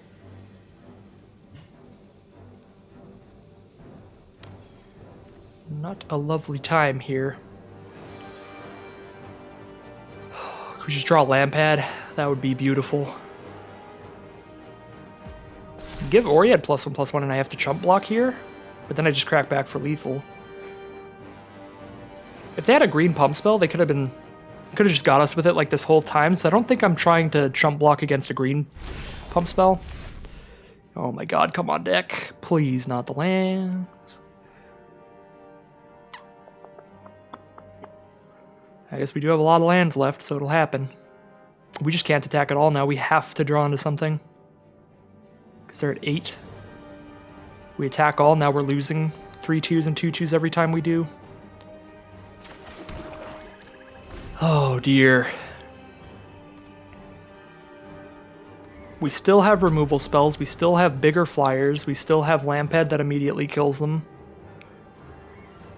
We have a lot of outs here. 2 cards in grave away from escaping Glimpse again. I guess 3 away, because one of the cards in grave is Glimpse of Freedom. Why is everybody playing Triumph of Annex? Weird card. I guess eventually it's going to fight, which is good here, but I don't think it's really getting them in at this point. I mean, they have 4 power. I wouldn't be attacking if I were them, though. They also have Labyrinth to help out with the attack. They do have a lot, but I could just, like, slam it, block with everybody. Well, there's Witness of Tomorrows. We get to scry once. Have a big blocker and a big flying attacker. Play the land, get closer to scrying more times. 6, 7, 8, 9, 10, 11, 12. We can scry 3 times next turn if we don't hit something right now. All we need is like our drag to the underworld, and then we start chipping away with these flyers, which kills them real fast. I suppose they're 2 turns away from fighting with Triumph of Anax. Fight the 4/4 onto the 3/4. Does slow us down a lot, but I think we still have another 3/4. Yeah, we have another 3/4 flyer in our deck. Anax hardened in the Forge. Well, now attacks get really good for them because they know they're getting 1/1s out of it no matter what, but the 1/1s can't block, and they just attack into a bunch of 2/2s and die. So I guess it's not incredible, but it's still pretty good for them. They had a double red card just chilling this whole time at this point. Oh, good lord. Nylea's Huntmaster is incredibly good for them. They just throw it onto Nexus Wardens and go in for a massive attack. That's brutal. That's absolutely brutal. Because they know we don't have good blocks against something that massive. Attack with Warden as well. I don't know if I agree with that. I guess I am down to 4 and they are trampling. Attacking with Oriad is extra weird. They're getting a 1/1 out of every time it blocks. We're going to have to do a lot of math here, but I do have 2 Hourglasses, which is good. Probably want to scry before here to see what I'm trying to win off of. Aerophants, Death Toucher, and we mill 3? That seems really bad right now, actually. Like, I guess it would trade with Wardens, but Wardens is, like, trampling over right now, so we kind of have to kill Wardens right now regardless. And that would be killing their 1 flyer, so I think we're trying to kill them with our flyers if we can somehow keep enough on board, so I don't think Aerophant is doing it for us. I'm going to stop in my upkeep. I think I'm really trying to leave Witness of Tomorrow's on the board. We block there, that'll kill Warden. And we only lose 1 of those. They probably kill Naiad. We need to block with 6 power on the Nexus Warden. That's blocking with 6 power and 4 toughness. Because it's only 4 toughness, we're taking 7. We're at 4 life, so we can't take 7. We need to block with 4 more toughness. We can't not block with Witness of Tomorrow's. Because if we block with these 2 as well, we're stopping 3 more damage. They're at 12 here, so like we're not really getting him with the flying. Yeah, that's brutal. We have to lose all of these creatures, and we take 3. We're at 1 life after this. We're left over with a 2-3 or a 2-2, and a 2-2, a 2-1. Probably not enough to block, but we got rid of all the tramples, so we can make chump blocks. No, Huntmaster was kind of just game. This has been a real brutal ending. I think this is pretty much our best block. Like, we could block Warden with 2 2/2s and then put Naiad on this block. Naiad and Harpy on this block, then we still have our Witness of Tomorrow's, but then that's like our 1 creature on board. Outside of like Illyrios. Which will untap here at least.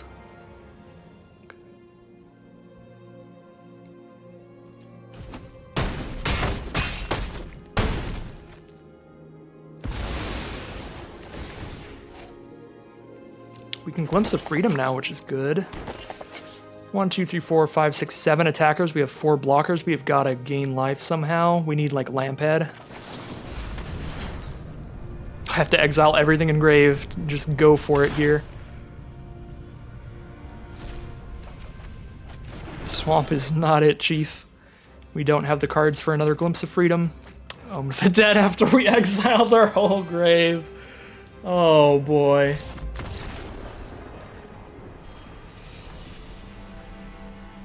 That was some bad beats, that game.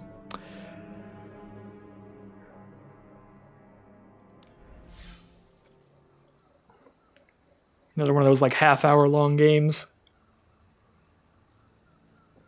That was all for naught.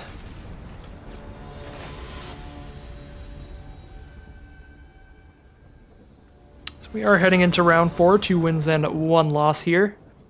An hour and a half into the draft. Good lord. Definite keeper here. We got a turn 2 play, turn 3 play. Really nice Blight Breath in the late game. Pretty nice sleeves from our opponent.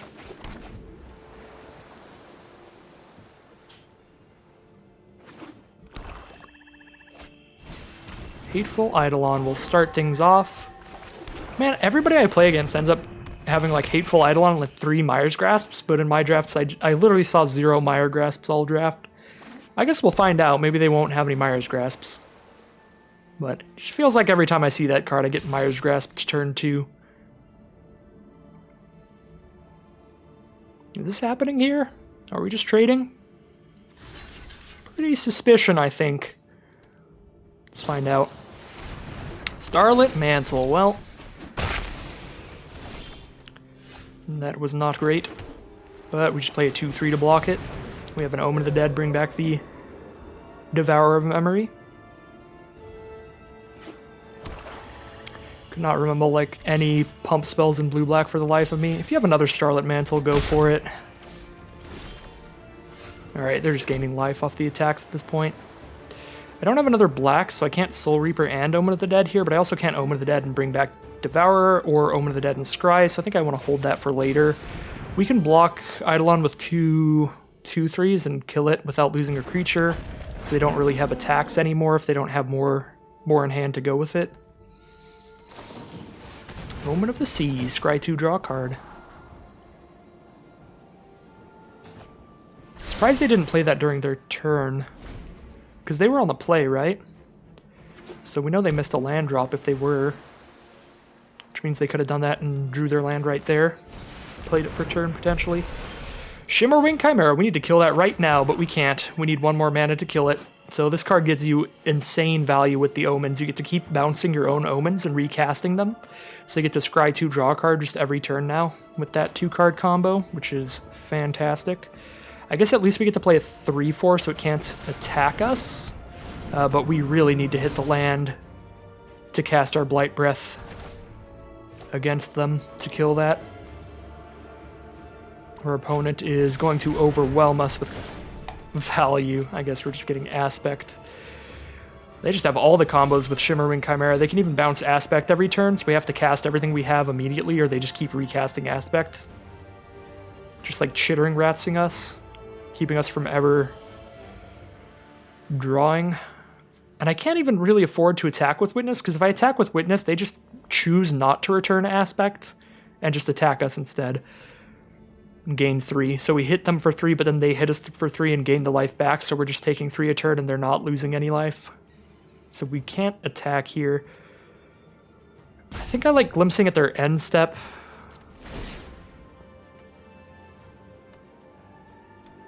Of course, they could return, if they don't want to do anything else, they can just return Aspect and cast it again.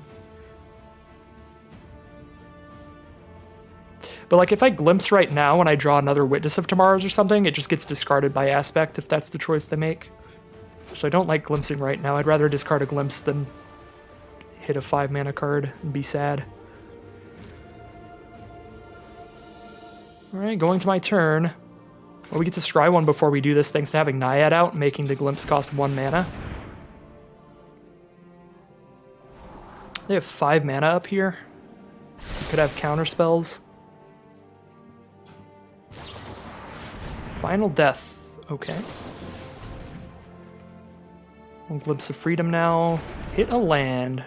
Not great. Kind of weird to do that end step instead of just gaining some life. Mire Triton. I guess they were waiting till we were tapped out so we couldn't counter it. We don't run counter spells over here. We're not cowards. There's 4 cards in grave.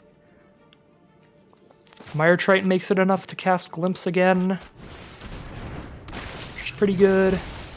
And we just hit more lands. Great to get those out of the way. Can't attack into the Eidolon again. They just gain 2, take 2. We just do nothing and have less blockers held back, so we pass turn Glimpse during their end step. But now they're hitting us for 3, gaining 3 every turn. It's pretty bad.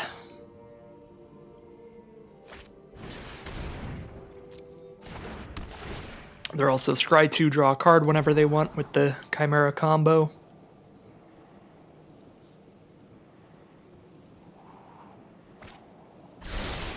Our opponent got a lot of the really good synergies. They got the Eidolon with several good enchantments, and they got Chimera with like Omen of the Sea here. I love me a Chimera, but I don't think I've seen it in any of my quick drafts so far. Obviously no reach or flying here, so we're just taking 3 and letting them gain 3 every turn. Atris, Oracle of Half-Truths is great as well. Opponent's deck is really living the dream here. Well, these cards are all just not fantastic, so...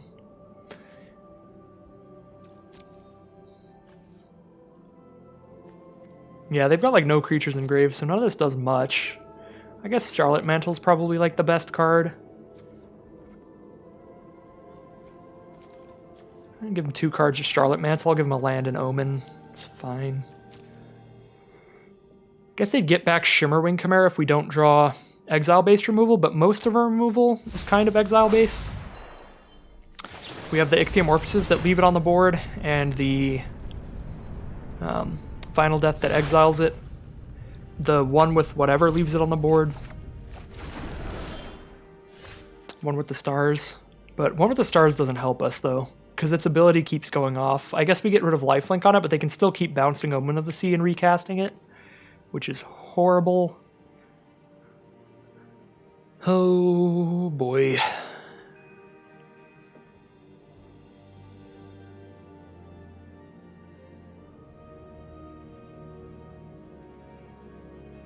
Opponent's got synergies out the wazoo right now.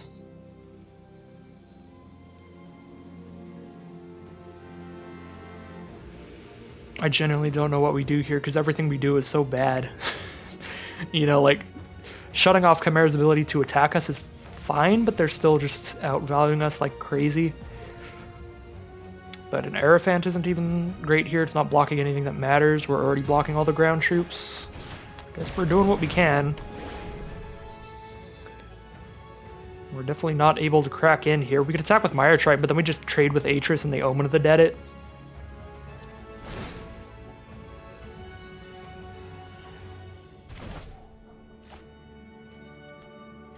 Yeah, that was actually, you know, now that I think of it, I said that those cards kind of sucked that they hit off of Atris, but that was mainly because they weren't like any more bomby threats, but they work so well at defending what they have, and yeah, of course, they got Mire's Grasps to go with the Eidolon. Sad day for us.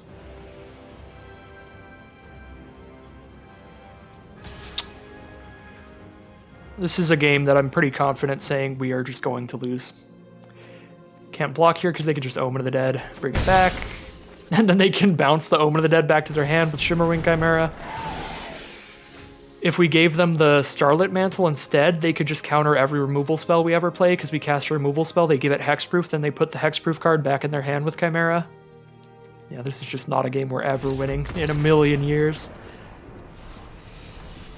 That was just like a constructed deck with the amount of synergy and combos they had between Chimera and Eidolon.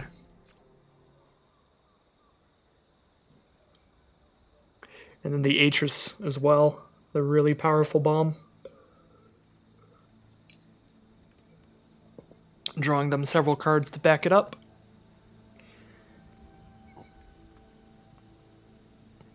That was a sick deck. So we are heading into round 5 here with 2 wins and 2 losses. I really don't want to go 2-2 with this deck. I feel like this might be... This has got to be one of the better Theros decks I've drafted recently, but we've also only done 3 drafts on the channel. So I'd say this is in my top 3 Theros drafted decks so far, but I think this is like a real sick looking blue-black deck. I generally think this is at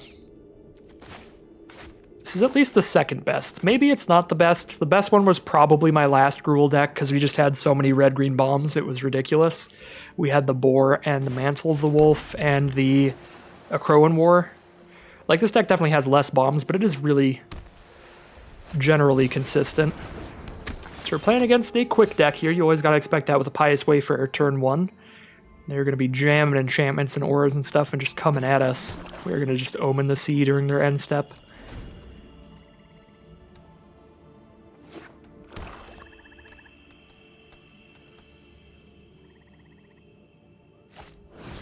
Sentinel's Eyes on the Pious Wayfarer. So it begins 3-4 Vigilance this turn.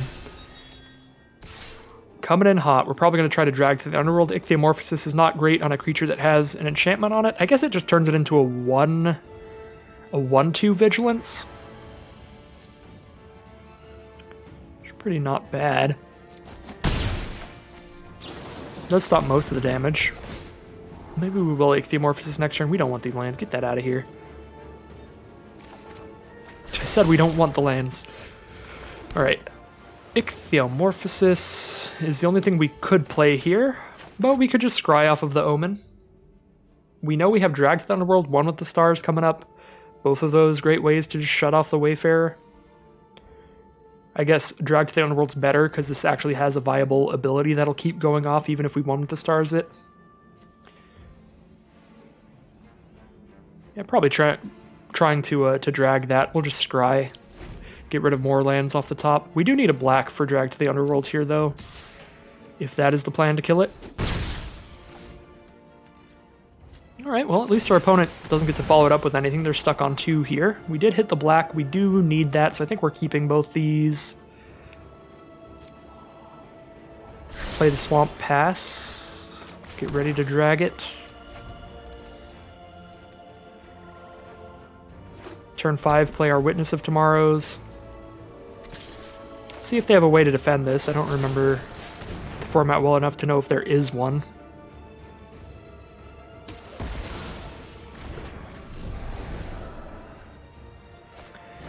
Scavenging Harpy. Just a 2-1 flyer. Witness of Tomorrows will be perfectly serviceable against that, unless they have a dreadful apathy to just kill it immediately. We will find out.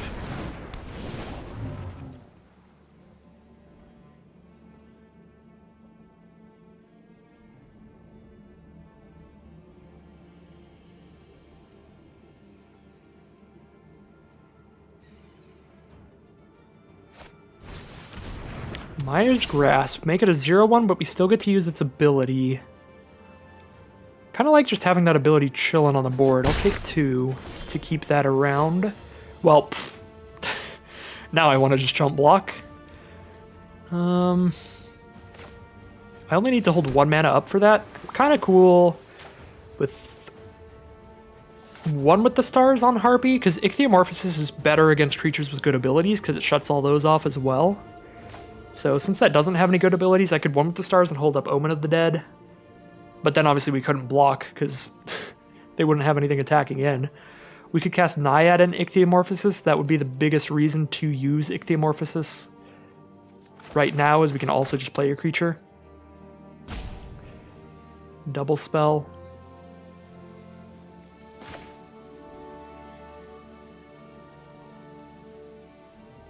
Maybe I just hold off, scry and use Omen of the Dead here. Because we do want Witness in our grave pretty badly. Ooh, Mardu. Red, black, and white from our opponent. They have assembled Tron. All 3 colors have been assembled. Naturally. Scry here, because I only have 1 instant and it costs 1 mana.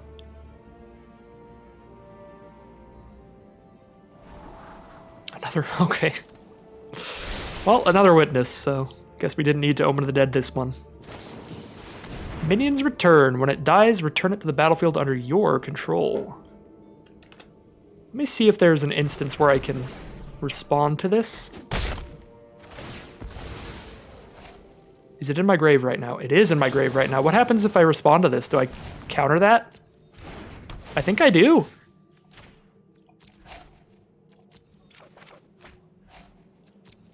Oh, baby. All right, that was sick. That was rude. Get your minion's return out of here. That's my minion. That is my minion, friend. What are you trying to do to my Witness? That's my friend right there. They would never betray me. Aw, Mire's Grasp again. Double Mire's Grasped. Sad universe. I'm just gonna block here. I've got another Witness immediately. So I'll have access to the ability regardless. Don't Mire's Grasp me a 3rd time, I swear. We've cast 3 Witness of Tomorrows already, and I got a 4th in my deck. Technically I have a 3rd in my deck, but I've cast 1 of these twice. New best creature in the format. It's no longer the 2 mana 2/2 red card. It's this 5 mana Witness of Tomorrows. Our best friend, who would never betray us, we've discovered.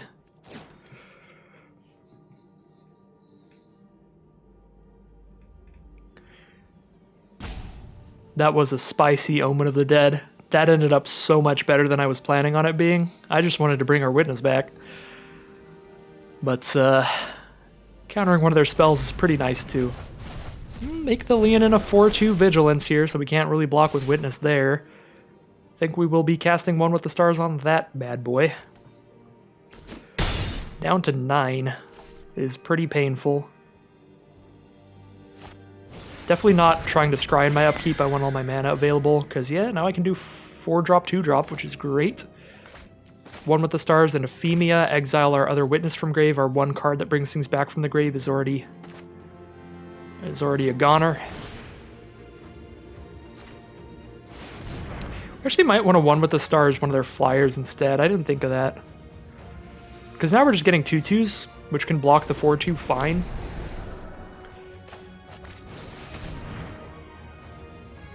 But the 3/4 blocks one of those fine. And Euphemia could block one of them once and trade.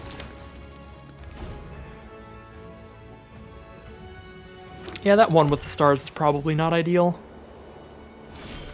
But they don't have attacks until they can get rid of Witness of Tomorrows, The problem is once they get rid of it, they have better attacks than they would if we didn't. If we didn't One with the Stars, the ground creature, if we threw that on a flying creature, they could get rid of Witness and we'd still have decent blocks. Just block their only flying creature left. 3 mana to use that. We have 7, so we can play a 4 mana spell. We can play the Aerophants, which could also mill us another enchantment, which is good with Ephemia.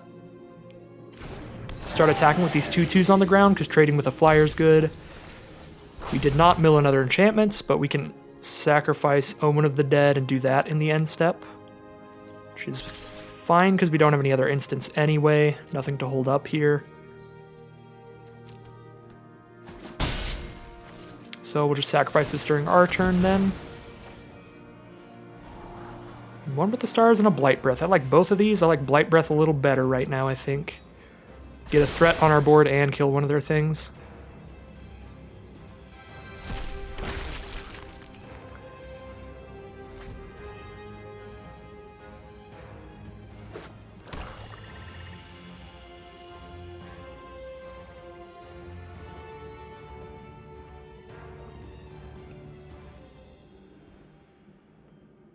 Three cards in their hand, 2 creatures on board, both flying. Uh-oh. And now a real big flyer. Well, Blight Breath is big enough to kill it, but if we kill it, they return an enchantment from their grave to the battlefield, which could be Mire's Grasp, could be Minion's Return. I don't want any of our cards to ever betray us, so I'm just not going to let that happen. I think we're just going to Ichthyomorphosis and shut off the ability there. So it does nothing when it dies. And now we just drop a Naiad. We could also scry one instead, which would be okay. Still just attacking with all the ground creatures, I think. And we could find out how this works right now. Maybe the ability comes back before it dies, but I don't think it does. I think it's just a chump block. That would be really sad if the ability still goes off, but at least we got rid of the 4/4 flying aspect of it. Alright, that's what I thought, no ability. And Ichthyomorphosis went to our grave, giving us another 2/2 zombie. Real good stuff. We made that mistake earlier, this draft. But it actually panned out for us, I think, by the end of that game, which was a little weird.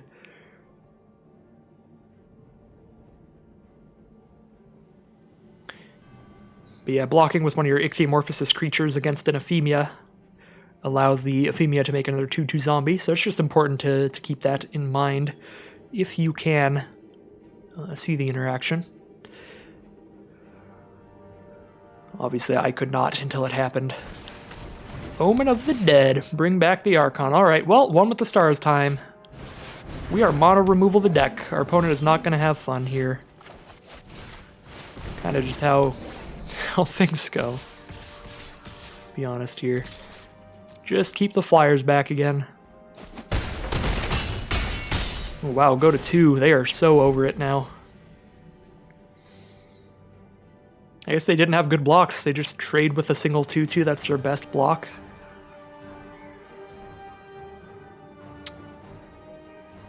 Maybe this deck is just all about Ephemia. We win if we can Ephemia, and otherwise we just lose. Ephemia has been really good. So that leads us to 3 wins and 2 losses here. This is also quite a slow deck, as you can tell. We are already at around the length of a 7-win draft.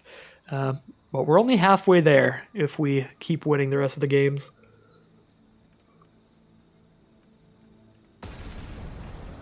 It's going to be a chonky draft today. So 3 and 2, no matter what, we 3-3 now. Cannot be too mad about that. But of course, I always love to go at least 4-3 for my ego and my gems. But mostly for my gems, and that matters a lot more in Premier Draft. In Premier Draft, 4-3 lets you pretty much break even. In Quick Draft, you gotta win a lot more than that to break even. We gotta get like 6 wins. So, honestly cool with 3-3 at this point.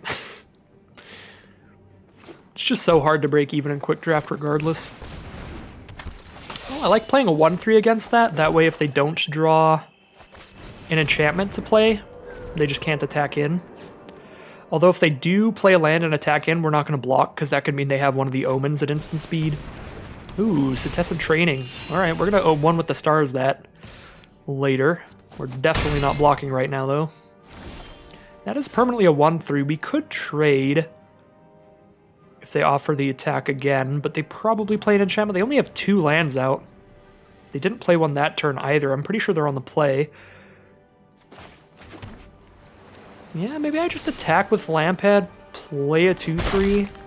Next turn I can 1 with the stars. Even if they play an enchantment here, the Naiad is big enough to trade with Skirmisher. And I'm actually fine with the trade. Because again, I think we're a late game deck where we can take these early trades. Oh no. Oh no. Super bomb over here. Even if I won with the stars that, they still draw cards every time they play an enchantment, and that is the biggest problem. So we need to draw other removal. So I think we just play a Scavenging Harpy and just start coming at them in the sky. Scavenging Harpy this turn, Witness of Tomorrow's next turn. Really hoping they don't have more enchantments to play around with here. We'll even exile Cetessan Training, just in case they somehow bring an enchantment back from grave. Yeah, 1 with the stars not working great here, because we don't shut off the ability. No enchantment yet, though. Give us some time to draw into the removal that we have. Not there yet, but we can get there with flyers. Just try to race our opponent before they draw too many cards with our unblockable creatures. If they play a reach creature, we can 1 with the stars that. We definitely can't 1 with the stars. Draw our triple Witness of Tomorrow's. Witness of Tomorrow's dot deck. Let's go. The race is on. We cannot let Cetessan Champion draw a single card. If they draw a single card with Champion, I'm just going to scoop right there. They didn't draw a card with Cetessan Champion, so I guess we win. All right. Definitely, I mean, another just bad game for our opponent. All green sources, only 3 lands. They were definitely hoping that their draw spells could get them there. Drawing off of Cetessan Champion. Well, drawing off of Cetessan Training. And then if they hit the mana for Cetessan Champion, hopefully drawing more auras to draw that way. Unfortunately, it did not pan out for our opponent there, so some sore luck from them, but we got triple Witness of Tomorrow, so that'll scoop that game right up on our side. So we are 4-2 now. Worst case scenario, we're 4-3, above average, right where I like to be, according to I forgot what it's called. Let me look it up. According to untapped.gg, which is like a deck tracker and like a win rate tracker, I am like a 55 to 60% win rate limited player, so there's 4-3 every draft. That's just how we go. That's what we're trying to hit. This is awkward. I mean, we have Mire Triton turn 2, so we gain some life, get an early blocker. If we hit blue, this hand's pretty great late game. If we hit any 2 lands, we get Final Death. I think going down a card does hurt a lot in limited to where... Yeah, I feel we can hit blue here. I feel it in my soul. But obviously that didn't pan out for our last opponent. They had 3 forests all game. But we are not our last opponent. See? Always rewarded. Mill 2 here, milling a Scavenging Harpy and a Devourer of Memory. That's a little sad. Oh no, they're stuck on double green as well, so they're trying to draw more lands off Nessian Wanderer then? I'm just going to offer the trade. We're doing more damage to them than they are to us, and we would like to kill that if they're stuck on 2 lands. Alright, well, they hit the island. It's all over, folks. Because here comes Naiad, now they draw another land off that. Alright, yeah, that was a bold keep from our opponent, but they, with Nessian Wanderer, they're just like guaranteed more lands whenever they Constellation off that, so definitely really panned out there. Mire Triton could attack in and kill Naiad. They probably just accept that trade, though, so I think I just hold my Death Touchers to block things, play Witness of Tomorrow's, and try to kill him with a big old flyer. Oh, we milled Ephemia. Now we really want to draw Omen of Death. But we do have one, and it would be beautiful this game. Guess we don't have any other enchantments in our grave, so returning Ephemia is actually not that crazy. We would probably end up just returning a Blight Breath. Eutropia, the twice favored. Whenever an enchantment enters their field, they get a +1/+1 counter on one of their creatures and give it flying till end of turn, so try to race us in the skies that way. We could Final Death that. We definitely don't want to one with the stars it because it has a good ability. I think we want to just play Witness first and Final Death it next turn, because it doesn't give their creatures flying on blocks unless they have instant speed enchantments like the Omens.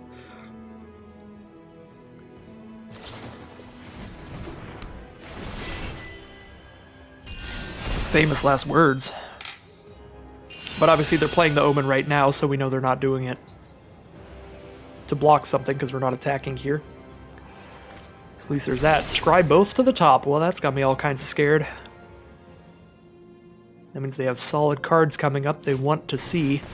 Like Stinging Lionfish. Alright, blue-green flash it is.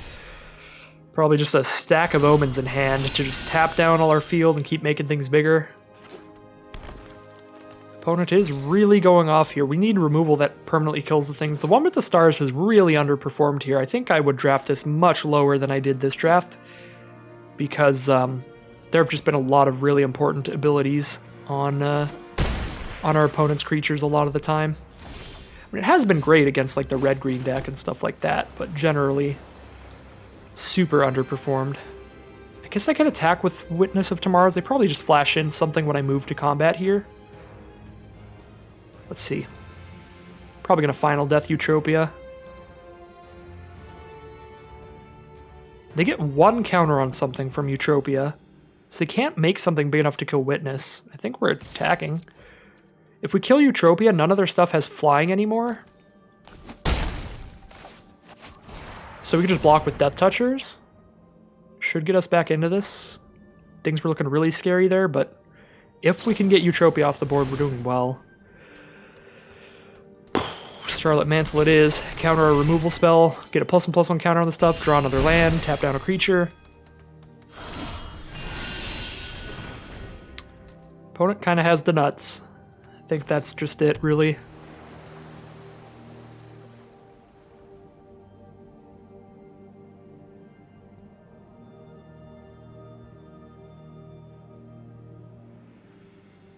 The outcome of this game seems pretty predestined.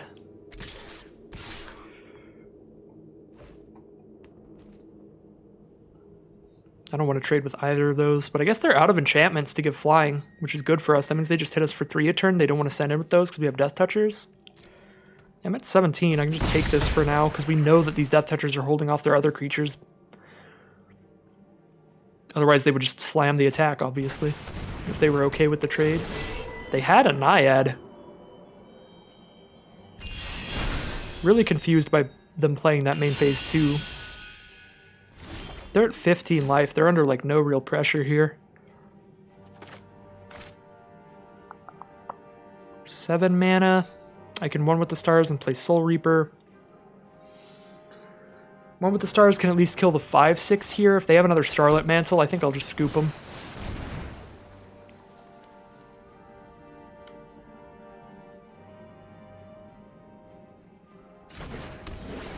Alright, no Starlit Mantle.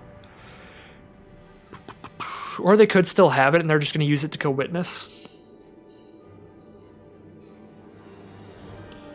Which is, again, like, I feel like if they have one, they could have just lethaled us. If they played Naiad main phase 1 and just got us with flying and then plays Mantle here and get us with flying again. Could have just lethaled us over these 2 turns instead of just trying to super value us. But, like, when you've got everything... Oh my god, they have Thrix as well. Yeah, when you have everything, you have everything.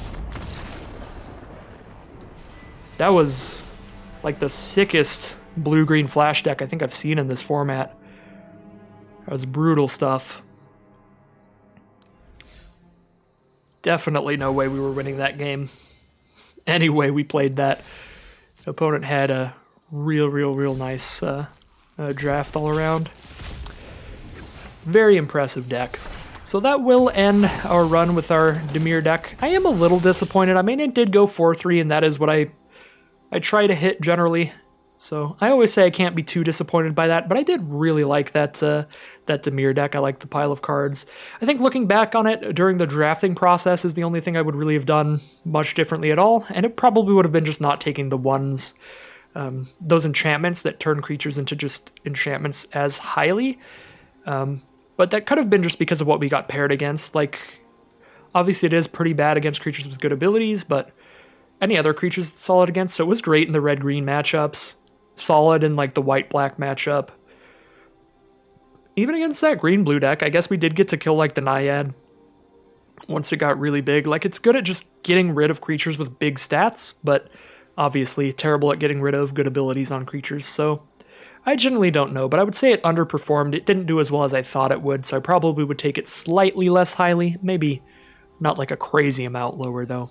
Overall, though, really solid deck, fun stuff from the Dimir control there. So that will end another draft. If you want to see more of these videos, stick around right where you're at, and yeah, I do these videos daily, and occasionally I do stream at the Twitch channel in the description below if you want to follow there and check that out, all of that stuff. But anyways, if you made it to the end of the video, as always, I would like to thank you very much for watching, and I will see you all again tomorrow for some more Magic Arena.